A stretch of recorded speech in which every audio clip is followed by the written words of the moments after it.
ఈరోజు ఊరికెళ్దామని బస్ స్టాండ్‌కి వచ్చినాను. ఇంతలో ఒక అవ్వొచ్చి, "అమ్మ డబ్బులుంటే ఇయ్యమ్మ నాకు ఆకలిగా ఉంది" అంది.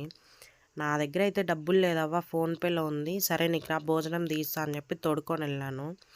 ఆడ ఓనర్ దగ్గరికెళ్తే ఎంతమ్మా భోజనం అంటే రూ. 110 చెప్పింది. సరే తీసుకున్నాను భోజనం అయితే.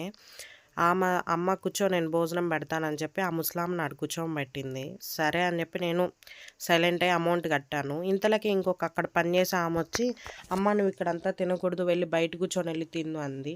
డబ్బులు మాత్రం అందరితో పాటు సమానంగా తీసుకొని రైస్ మాత్రం "నువ్వు వెళ్లి బయట తిను ఇక్కడంతా తినకూడదు" అనేసరికి నాకు చాలా బాధేసింది. అడిగాను నేను, "ఏంటక్క డబ్బులు మాత్రం తీసుకున్నారు కదా! ఆమెను మాత్రం ఇక్కడ కూర్చొని తినొద్దు వెళ్ళు అంటున్నారు.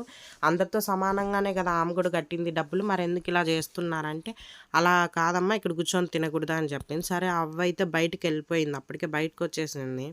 నేను అడిగాను, "అవ్వ వాళ్ళు అలా అంటున్నారు కదా! నీకేం బాధెయ్యట్లేదా?" అంటే, "ఈ కాలము మనుషులకి విలువ లేదమ్మా. డబ్బులకి వాళ్ళేసుకునే బట్టలకే విలువ.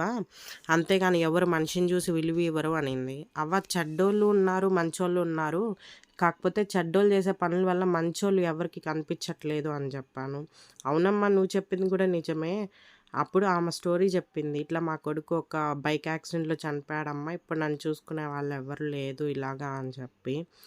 ఏమున్నా నేను మీకు చెప్పేదొక్కటే, మనకి వీలైనప్పుడు ఒకరికి సహాయం చేయాలి. ఎందుకు చెప్తున్నానంటే డబ్బెప్పుడుంటుందో, ఎప్పుడు పోతుందో తెలీదు. కానీ మనం చేసిన మంచయితే ఖచ్చితంగా ఎప్పటికీ ఉండిపోతుంది.